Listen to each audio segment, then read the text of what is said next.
रस्त्यांवर खड्डे पडावे आणि कंत्राटदाराला काम मिळावं म्हणून यापूर्वी रस्त्यांचं डांबरीकरण केलं जायचं, पण आता आपण रस्त्यांचं काँक्रिटीकरण करतोय।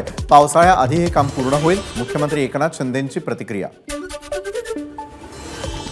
पूर्वी विदर्भाला विकास निधी येत नव्हता, गोंदियाच्या सभेत अजित पवारांचं वक्तव्य। तर भविष्यात 8.5 लाख शेतकऱ्यांचे विद्युत पंप सौर ऊर्जेवर आणण्याचा निर्णय राज्य सरकारनं घेतलाय, अजित पवारांची माहिती। महादेव जानकरांना धनगर नेत्यांचा विरोध, जानकर हे धनगर समाज आणि भाजपला ब्लॅकमेल करत असल्याचा आरोप। जानकरांनी परभणी लोकसभा लढवली तर तीव्र विरोध करणार, धनगर नेते सुरेश भुमरेंचं वक्तव्य।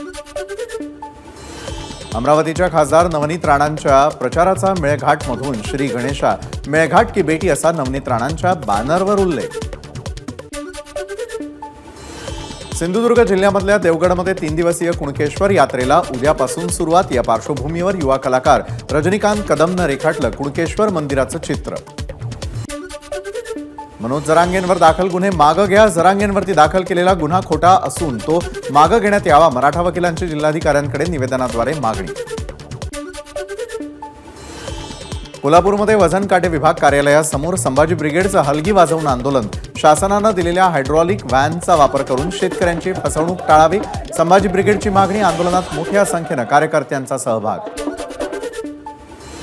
मुंबई अहमदाबाद राष्ट्रीय महामार्गावरती साबणानं भरलेल्या आयशर टेम्पोला टँकरची धडक, टँकर चालक गंभीर जखमी। पालघरच्या मनोर जवळील घटना। यवतमाळच्या दारव्हा तालुक्यामधील परीक्षा केंद्रावर कॉपीमुक्त अभियानाचा बोजवारा। वसंतराव नाईक विद्यालयातील केंद्रावर कॉपी पुरवण्यासाठी नागरिकांची झुंबड, पोलीस आणि शिक्षकांसमोर कॉपी पुरवली जात असल्याचा धक्कादायक प्रकार उघड। एबीपी माझा, उघडा डोळे बघा नीट।